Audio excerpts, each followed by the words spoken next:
Hello friends, मैं हूं Anuj Mittal and welcome to my channel mechanical GATE Guru. Friends, जैसा कि मैंने आपसे प्रॉमिस किया था, हमारी 10 मई से प्रोडक्शन इंजीनियरिंग या फिर आप कह लीजिए मैन्युफैक्चरिंग इंजीनियरिंग की क्लासेस स्टार्ट हो जाएंगी। तो आज हमारी पहली क्लास है, दैट इज़ प्रोडक्शन इंजीनियरिंग की पहली क्लास मेटल कास्टिंग। फ्रेंड्स, ये जो हमारी क्लासेस है प्रोडक्शन इंजीनियरिंग की, टोटल 100 आवर्स की क्लास होंगी। 100 आवर्स, जैसा कि मैंने आपको इंट्रोडक्शन में बताया था कि 100 घंटे तक हमारी प्रोडक्शन इंजीनियरिंग की क्लासेस चलेंगी। डेली आपको सुबह 8 बजे डेली आपको क्लास मिल जाएगी। तो फ्रेंड्स, स्टार्ट करते हैं हम लोग मेटल कास्टिंग से। ये जो फ्रेंड्स प्रोडक्शन इंजीनियरिंग है, प्रोडक्शन इंजीनियरिंग की जो वेटेज मैं आपको बता चुका हूँ, 20 से 22 नंबर की आपसे गेट एग्जाम में पूछी जाती है प्रोडक्शन इंजीनियरिंग। और प्रोडक्शन इंजीनियरिंग की एक एक प्रोसेस, कास्टिंग, वेल्डिंग, आपकी मशीनिंग, आपकी फॉर्मिंग, ये सारी प्रोसेस, चाहे वो नॉन कन्वेंशनल मटेरियल साइंस, मैं आपको पूरा प्रोडक्शन इंजीनियरिंग कराऊंगा। इंट्रोडक्शन में मैं आपको अच्छे से बता चुका हूँ। आपको हर वीडियो को बिना स्किप किए, बिना फॉरवर्ड किए बस देखना है। देखिए फ्रेंड्स, मेटल कास्टिंग से हम लोग शुरू कर रहे हैं। मेटल कास्टिंग मैकेनिकल इंजीनियरिंग का one of the most important और सबसे आसान टॉपिक में से एक है। GATE exam, engineering service exam, आपका हर साल एक क्वेश्चन मेटल कास्टिंग से पूछता है। एक क्वेश्चन, 2 क्वेश्चन आपके मेटल कास्टिंग से पूछे जाते हैं। और ये मेरा आपसे प्रॉमिस है फ्रेंड्स, अगर आप इस वीडियो सीरीज़ को अच्छे से ध्यान से देख लेते हो तो आपका कोई भी क्वेश्चन, आइदर थ्योरेटिकल और न्यूमेरिकल, आपका कोई भी क्वेश्चन नहीं अटकेगा। पर उसके लिए कंडीशंस क्या अप्लाई होती है कि आपको इस वीडियो सीरीज़ की हर वीडियो को बिना स्किप किए, बिना फॉरवर्ड किए अच्छे से ध्यान से देखना है। आपका कोई भी क्वेश्चन नहीं अटकेगा, ये मेरा आपसे प्रॉमिस है। फ्रेंड्स, जब हम मेटल कास्टिंग की बात करते हैं तो मेटल कास्टिंग हमारी सबसे पुरानी मैन्युफैक्चरिंग प्रोसेस में से एक है। और सच्चाई तो ये है कि आज भी जब हम किसी चीज़ को मैन्युफैक्चर करते हैं तो जो हमारा सबसे पहला स्टेप होता है वो बेसिकली मेटल कास्टिंग ही होता है। वो बेसिकली कास्टिंग ही हमारा सबसे पहला प्रोसेस होता है। तो फ्रेंड्स, मैं इस टॉपिक को इतना आसान टॉपिक इसलिए बोल रहा हूँ क्योंकि हम कास्टिंग को अपनी डेली लाइफ में एज इट इज़ ऑब्जर्व करते हैं। कास्टिंग में जो भी कंसेप्ट, जो भी फिनोमिना यूज़ होते हैं वो हमारी डेली लाइफ से रिलेटेड है। फ्रेंड्स, क्वेश्चन ये आता है कि व्हाट इज़ कास्टिंग, कास्टिंग आखिर होता क्या है। फ्रेंड्स, हम लोग हर साल गर्मियों में, समर सीज़न में अपने फ्रिज में बर्फ़ जमाते हैं। हम लोग क्या करते हैं, हम प्लास्टिक की एक ट्रे को लेते हैं, उसमें पानी को पोर करते हैं, फिर उस प्लास्टिक की ट्रे को फ्रीज़र में रख देते हैं और कुछ देर के बाद उस पानी की बर्फ़ बन जाती है। इसी को कास्टिंग कहते हैं। यही होती है बेसिकली कास्टिंग। मेटल कास्टिंग के अंदर हम लोग पानी की जगह मोल्टन मेटल को यूज़ करते हैं और उससे सॉलिडिफाई करते हैं। Metal casting is basically a process जिसमें हम सबसे पहले किसी मटेरियल को किसी सूटेबल भट्टी या फर्नेस में गर्म करके उसको लिक्विफाई करते हैं। फिर उस लिक्विड मेटल को, मोल्टन मेटल को पोर करते हैं, डालते हैं एक प्रीवियसली प्रिपेयर्ड कैविटी के अंदर, और फिर उस मोल्टन मेटल को ठंडा होने के लिए, सॉलिडिफाई होने के लिए छोड़ देते हैं। और जब वो मोल्टन मेटल ठंडा हो जाता है, सॉलिडिफाई हो जाता है, तो उस कास्टिंग को मोल्ड से बाहर निकाल लेते हैं, उस कैविटी से बाहर निकाल लेते हैं, उसकी ट्रिमिंग कर लेते हैं जिस भी शेप में हमें वो चाहिए। फ्रेंड्स, जब हम कास्टिंग की बात करते हैं तो जो सबसे पहली टर्म, जो सबसे पहली चीज़ हमारे दिमाग में आती है, that is pattern. PATTERN,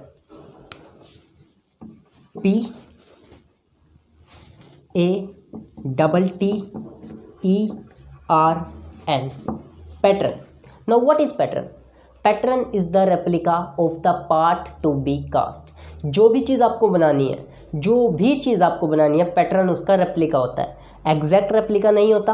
pattern का साइज थोड़ा अलग होता है, थोड़ा कम या ज़्यादा होता है, पर काफ़ी हद तक जो चीज़ आप बना रहे हो उससे थोड़ा सा अलग होता है, पर काफ़ी हद तक मिलता जुलता होता है। जो भी चीज़ आप बना रहे हो, पैटर्न का साइज़ काफ़ी मिलता जुलता होता है।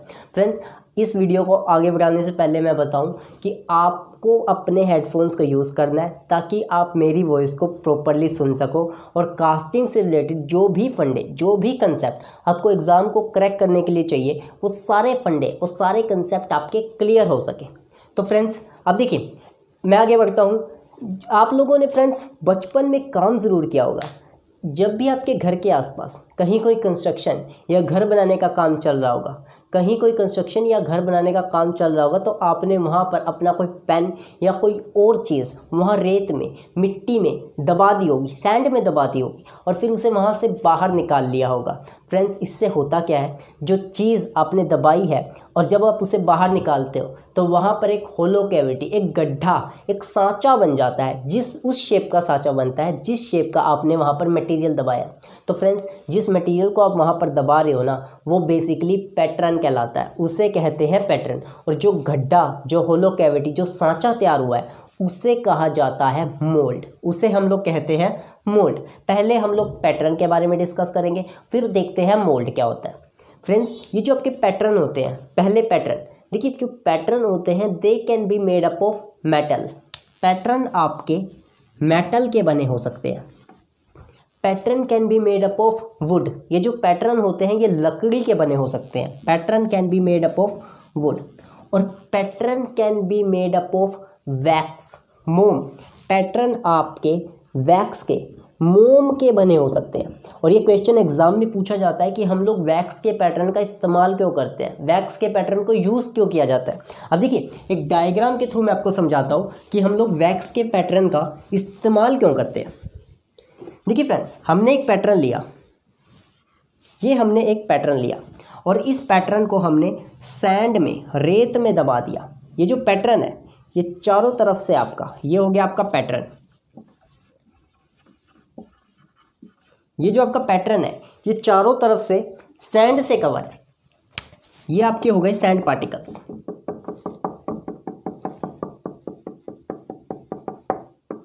ये सैंड पार्टिकल से चारों तरफ से कवर है। आपने क्या किया, पैटर्न दबाया है यहाँ पर सैंड में, एक होलो कैविटी बनाने के लिए, एक ऐसी कैविटी बनाने के लिए जिस शेप का ये पैटर्न है, ऐसी कैविटी बनाने के लिए ताकि आप उसमें मोल्टन मेटल को पोर करो और आपको इसी पैटर्न की शेप का मटेरियल मिल जाए। ठीक, तो यहाँ पर अब क्वेश्चन ये आता है कि आप इस पैटर्न को बाहर कैसे निकालोगे।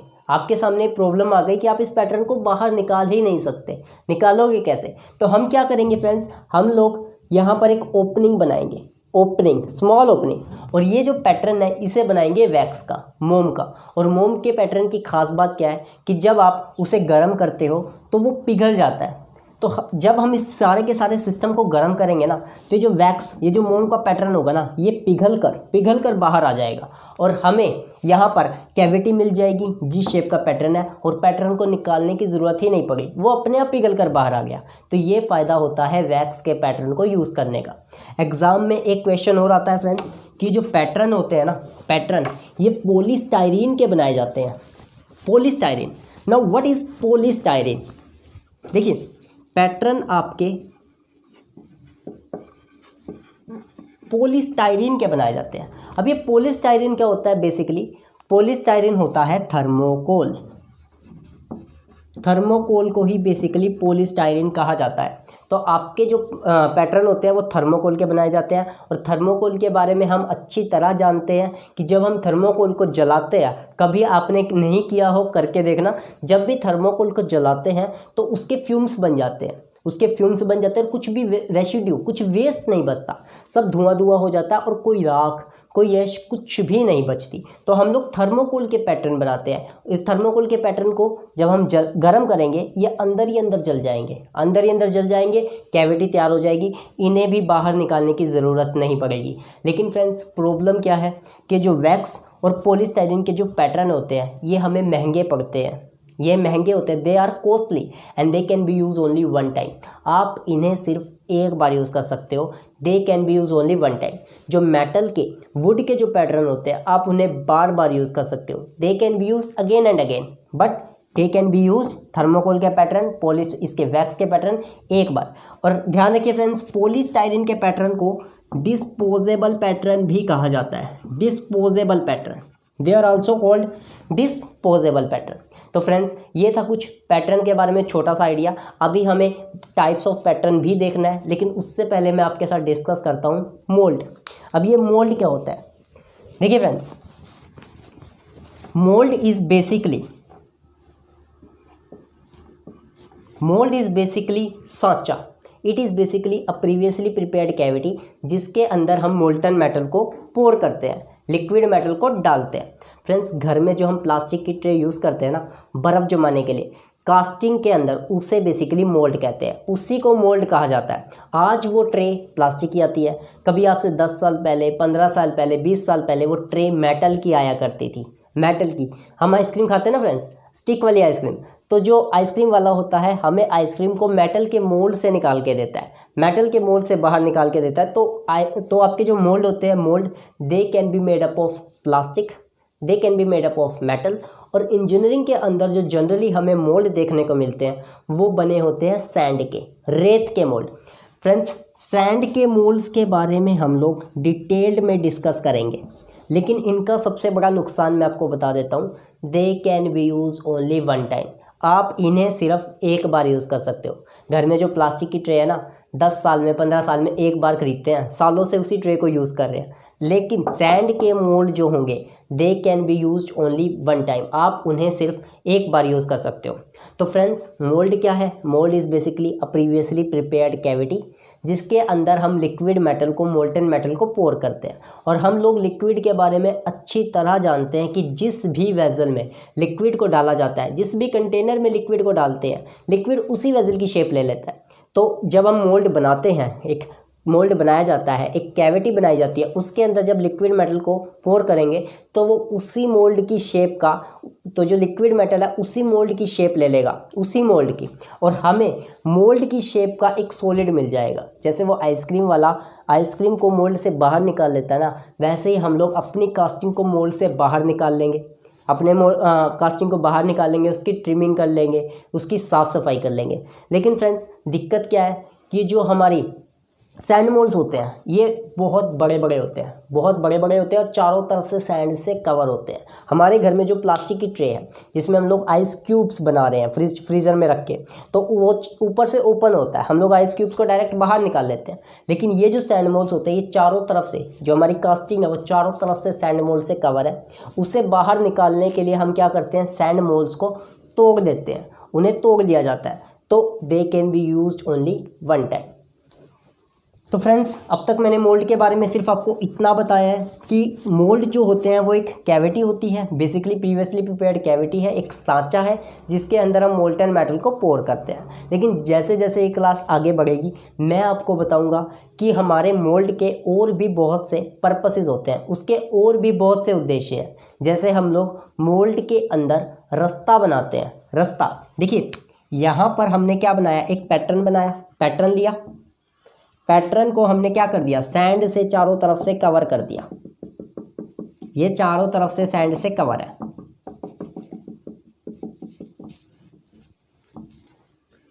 हम लोग क्या करेंगे फ्रेंड्स, हम लोग ध्यान रखना, हम लोग यहां पर रास्ता बनाते हैं, रास्ता।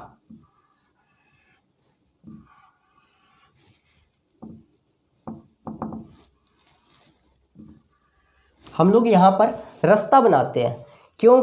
क्योंकि देखिए, घर में जो प्लास्टिक की ट्रे है ना उसमें तो ऊपर से ऐसे पानी डाल देते हो, वो सारे की सारे उसमें प्लास्टिक के मोल्ड में फैल जाता है और उसको आप लोग फ्रीजर में रख देते हो, बर्फ़ बन जाती है। लेकिन यहाँ पर ऐसा नहीं है। इंजीनियरिंग के ये जो आप मोल्टन मेटल डाल रहे हो ना फ्रेंड्स, ये बहुत ही बहुत ही हाई टेम्परेचर पे होता है और ये बहुत हाई वेलोसिटी से नीचे आएगा, हाई वेलोसिटी से। तो अगर आप डायरेक्ट इसके अंदर ऐसे मोल्टन मेटल, जैसे आपने पानी को पोर किया ना प्लास्टिक की ट्रे में, वैसे ही अगर आप मोल्टन मेटल को पोर कर दोगे तो वो इस कैविटी को, इस पूरे के पूरे मोल्ड को डिस्ट्रॉय कर देगा।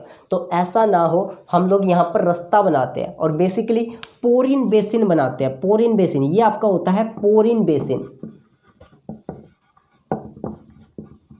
यहाँ से आपका जो मोल्टन मेटल है वो धीरे धीरे धीरे धीरे आपका फ्लो करता हुआ आता है और इस कैविटी को भर देता है, इस कैविटी को भर देगा। और फ्रेंड्स, आगे हम लोग पढ़ेंगे कि जब मोल्टन मेटल होता है ना, आप अच्छी तरह जानते हो कि कोई भी चीज़ ठंडी होती है तो वो कॉन्ट्रैक्ट होती है, एक्सेप्ट वाटर। वाटर थोड़ा एक्सेप्शन है यहाँ पर। तो जो आपकी जो कैविटी है इसमें मोल्टन मेटल है, जब ये ठंडा होगा, सॉलिडिफाई होगा, तो ये थोड़ा सा कॉन्ट्रैक्ट करेगा। तो इस कैविटी के अंदर मोल्टन मेटल की कमी ना हो, इसके लिए हम लोग यूज़ करते हैं, इसके लिए हम लोग क्या यूज़ करते हैं, इसके लिए हम लोग यहाँ पर राइजर्स का इस्तेमाल करते हैं। राइजर्स का इस्तेमाल किया जाता है फ्रेंड्स, राइजर्स का।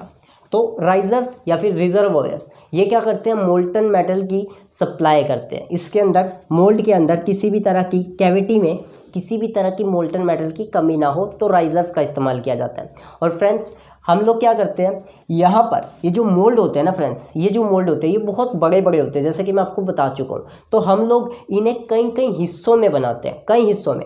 जैसे मैं एग्जांपल की बात करूँ कि मैं मोल्ड को 3 हिस्सों में बना रहा हूँ, तो ये मेरा फर्स्ट हिस्सा हो गया, ये मेरा सेकंड हिस्सा हो गया, और ये मेरा ऊपर वाला third. This is my first part, this is my second part and this is my third part. 1 2 3। तो फ्रेंड्स ये जो सबसे नीचे वाला होता है, मोल्ड का सबसे नीचे वाला हिस्सा, इसे कहते हैं ड्रैग। आपको ये नाम ध्यान रखने हैं फ्रेंड्स, एग्जाम में ये भी पूछे जाते हैं, एग्जाम में यहाँ से भी क्वेश्चन पूछा गया है।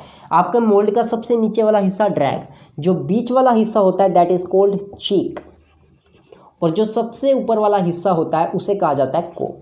कोप, चीक एंड ड्रैग हम लोग अलग अलग पार्ट्स में क्यों बना रहे हैं, अलग अलग पार्ट्स में इसलिए बना रहे हैं क्योंकि ये जो मोल्ड होता है वो काफ़ी बड़ा होता है, बहुत बड़े बड़े साइज़ के, तो अलग अलग हिस्सों में बनाते हैं और फिर इनमें एक के ऊपर एक रख देते हैं, और इनमें किसी भी तरह की मिसअलाइनमेंट ना हो, इनकी अलाइनमेंट में कोई दिक्कत ना हो, तो हम लोग यहाँ पर पिन्स का इस्तेमाल करते हैं। पिन्स का, पिन्स बेसिकली लोकेटिंग पिन्स, इन पिन्स को कहा जाता है लोकेटिंग पिन्स। लोकेटिंग पिन्स का इस्तेमाल किया जाता है ताकि किसी भी तरह की मिसअलाइनमेंट ना हो, अलाइनमेंट में दिक्कत ना हो, ये एक के ऊपर एक बिल्कुल फिट आ जाए, प्रॉपर फिट आ जाए। फ्रेंड्स एक प्रॉब्लम और है, यहाँ पर मैं आपको डिस्कस कर देता हूँ कि हमें 3 हिस्सों में बनाने की ज़रूरत क्यों पड़ी, 2 से ज़्यादा, 1 से ज़्यादा हिस्सों में क्यों बना रहे हैं। क्योंकि अगर आप 1 से ज़्यादा हिस्से में नहीं बनाओगे, आप खुद सोचिए आप इस पैटर्न को बाहर कैसे निकालोगे, आप इस पैटर्न को बाहर कैसे निकालोगे अगर आपने हिस्सों में नहीं बनाया।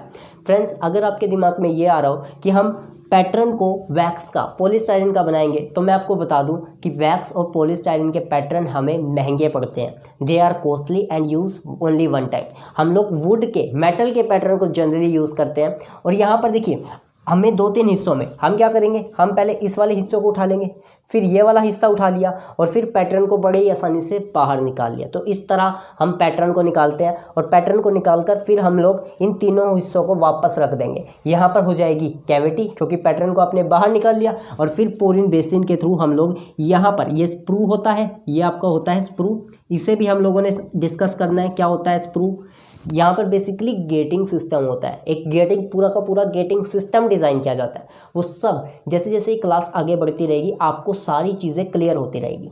तो यहाँ पर हम लोग स्प्रू का इस्तेमाल करते हैं और यहाँ से मोल्टन मेटल आता है। तो ये बेसिक सा डायग्राम होता है हमारा कास्टिंग का। यहाँ पर मैं गेटिंग सिस्टम डिस्कस करूँगा, लेकिन उससे पहले कुछ इंपॉर्टेंट टर्म्स मैं आपके साथ डिस्कस कर लेता हूँ जो एग्ज़ाम में आपसे बार बार पूछी जाती है। तो फ्रेंड्स अगली टर्म जो मैं आपके साथ डिस्कस कर रहा हूँ दैट इज गैगर्स। गैगर्स, GAGGERS, गैगर्स। अभी गैगर्स क्या होते हैं फ्रेंड्स, हमारे घर की जो छत होती है ना, हमारे घर की छत, वो क्या होती है, वो कंप्रेसिव लोड को तो बियर कर सकती है, लेकिन वो टेंशन में वीक होती है। हमारे घर की छत का लेंटर जो होता है उसमें स्टील की रोड्स का इस्तेमाल किया जाता है। क्यों करते हैं, ताकि वो जो कंप्रेसिव लोड है उसे तो सहन कर पा रही है, लेकिन टेंशन, जो आपका टेंशन पड़ता है उसको सहन नहीं कर पाती, तो उसे सपोर्ट देने के लिए हम लोग स्टील की रोड्स उसमें डालते हैं ताकि वो टेंशन, इस लोड को भी सहन कर सके। तो उसी तरह जो आपका मोल्ड होता है ना, मोल्ड, उसका जो सबसे ऊपर वाला पार्ट होता है, हाँ जी कौन सा था सबसे ऊपर वाला पार्ट, कोप, बीच वाला पार्ट चीक, सबसे नीचे वाला ड्रैग। तो जो कोप पार्ट होता है ना, वो भी आपका कंप्रेसिव लोड को तो बियर कर सकता है, लेकिन टेंशन में वो वीक होता है। तो उसे सपोर्ट देने के लिए हम जिस मटेरियल को यूज़ करते हैं उसे कहते हैं गैगर्स। उस मटेरियल को क्या कहा जाता है फ्रेंड्स, उस मटेरियल को हम लोग बुलाते हैं गैगर्स। तो ध्यान रखिएगा, जो आपका कोप है उसे सपोर्ट देने के लिए जिस मटेरियल को यूज़ किया जाता है उसे कहते हैं गैगर्स। अब जो नेक्स्ट टर्म मैं आपके साथ डिस्कस कर रहा हूँ दैट इज फ्लास्क। फ्लास्क क्या होती है फ्रेंड्स, फ्लास्क देखिए आप लोग अच्छी तरह जानते हो कि कहीं पर भी अगर हम सैंड को डालते हैं तो वो इस तरह से पहाड़ सा बना लेगी। सैंड को आप कहीं भी डालोगे ना तो वो ऐसा पहाड़ बना लेगी। तो सैंड को सपोर्ट करने के लिए हम इसके चारों तरफ लकड़ी की दीवारें खड़ी कर देते हैं। लकड़ी के 4 फट्टे, फ्लास्क कुछ नहीं है, लकड़ी के बेसिकली 4 फट्टे होते हैं जिसकी ना छत होगी ना फ्लोर होगा, ना रूफ होगी ना फ्लोर होगा। यहाँ पर देखिए लकड़ी के 4 फट्टे बेसिकली।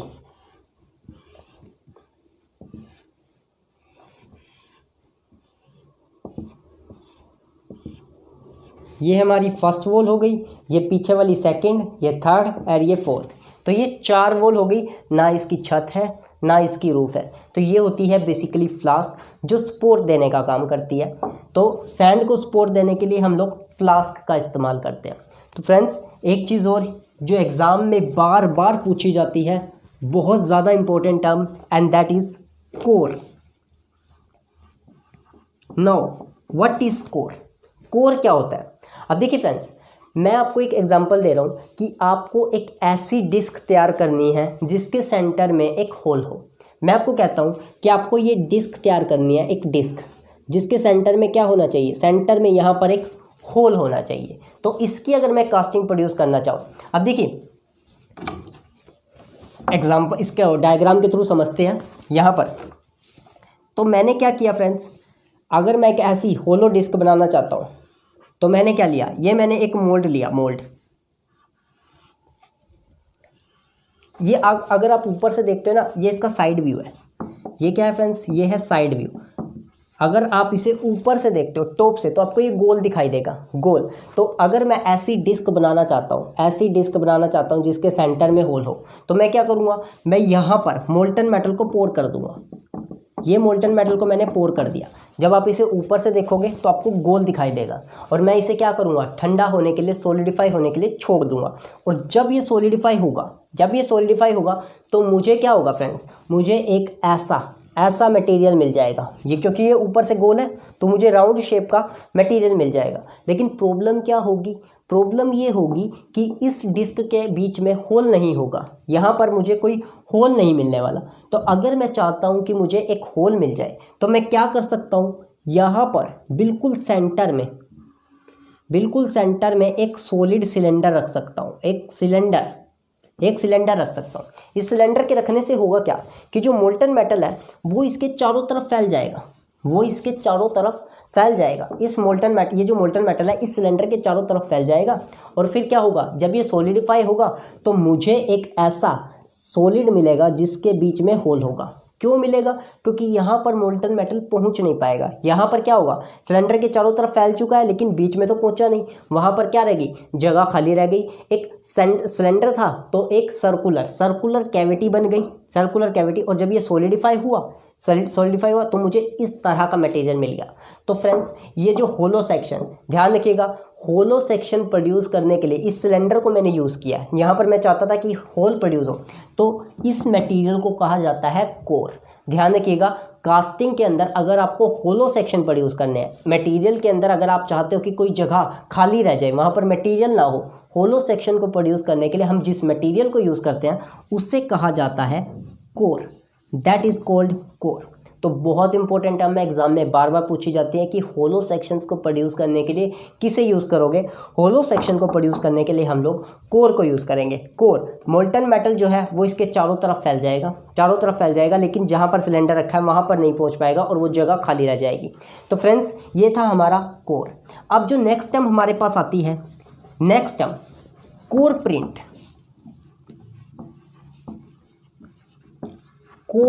अब ये कोर प्रिंट क्या होता है? What is core print? अब देखिए फ्रेंड्स, आप अगर सोचते हो सिंपली कि मैं यहाँ पर इस सिलेंडर को रख दूंगा और मोल्टन मेटल को डालूंगा और ये सिलेंडर अपनी जगह पर रह जाएगा, ऐसा हो ही नहीं पाएगा। आप यहाँ पर मोल्टन मेटल डाल रहे हो फ्रेंड्स, आप मोल्टन मेटल छोड़ो, पानी भी डालोगे ना, तो पानी इस मोल्टन मेटल को इस सिलेंडर को डिस्प्लेस कर देगा। ये इसकी जगह पर रह ही नहीं पाएगा। जैसे ही पानी आएगा वो इसे क्या कर देगा, इसे बाहर ही निकाल देगा। ठीक, इसे इसकी जगह से डिस्प्लेस कर देगा। और अब तो इसके अंदर मोल्टन मेटल डाल रहे हो जिसकी डेंसिटी पानी से बहुत ज़्यादा है, तो ये सिलेंडर अपनी जगह पर टिक ही नहीं पाएगा। तो मैं जहाँ पर चाहता हूँ वहाँ पर मुझे होल ही नहीं मिलेगा। तो इसे सपोर्ट देने के लिए हम क्या करेंगे फ्रेंड्स, एक वर्ड यूज़ कर रहा हूँ यहाँ पर, हम लोग एक कोर प्रिंट के अंदर इसे यहाँ पर फिट कर देंगे। यहाँ पर मैं थोड़ा सा, अगर आपको अच्छे से विजिबल हो रहा हो, यहाँ पर एक प्रोजेक्शन बना देंगे, छोटी सी प्रोजेक्शन, और इसे कोर को यहाँ पर बिल्कुल फिट कर देंगे, रखेंगे नहीं। जो वर्ड मैं यूज़ कर रहा हूँ कोर को यहाँ पर फिट कर देंगे। तो अब जब यहाँ पर मोल्टन मेटल आएगा वो इसके चारों तरफ फैल जाएगा, इसे नीचे से सपोर्ट मिल गया। और ध्यान रखिएगा ये जो प्रोजेक्शन है ये हम लोग बनाते हैं पैटर्न के ऊपर। ध्यान रखिएगा ये जो मैंने यहाँ पर छोटी सी शेप बनाई है ना, ये हम लोग बेसिकली पैटर्न पर, जैसे देखिए मैंने ये जो होलो कैविटी बनाई, ये जो कैविटी मैंने बनाई है किसकी हेल्प से, एक ऐसा सर्कुलर पैटर्न होगा, मेरे पास एक सर्कुलर पैटर्न होगा जिसकी हेल्प से मैंने ये कैविटी बनाई सर्कुलर। इसी पैटर्न के ऊपर एक ऐसे प्रोजेक्शन बना होगा, ऐसा प्रोजेक्शन बना होगा कि जब इसे यहाँ पर प्लेस करेंगे, यहाँ पर प्लेस करेंगे पैटर्न को, तो यहाँ पर एक ऐसा प्रिंट कर देगा ये एक क्या प्रोजेक्शन को प्रिंट कर देगा। तो उस प्रोजेक्शन के अंदर फिर हम सिलेंडर को फिक्स कर देंगे, सिलेंडर को इसको फिक्स कर देंगे ताकि मुझे एक होलो कैविटी मिल सके। तो बेसिकली कोर प्रिंट क्या होता है, कोर प्रिंट पैटर्न पर बने प्रोजेक्शन को कहा जाता है। पैटर्न पर एक उभरा हुआ हिस्सा, प्रोजेक्शन बेसिकली उभरा हुआ हिस्सा होगा जहां पर आप क्या करोगे, जिसकी हेल्प से आप लोग क्या करोगे, कोर को पर्टिकुलर जगह पर फिट कर दोगे। तो कोर बेसिकली होलो सेक्शंस को प्रोड्यूस करने के लिए बनाए जाते हैं और कोर प्रिंट पैटर्न पर बने प्रोजेक्शन को कहते हैं जहां पर हम लोग कोर को फिट कर देते हैं।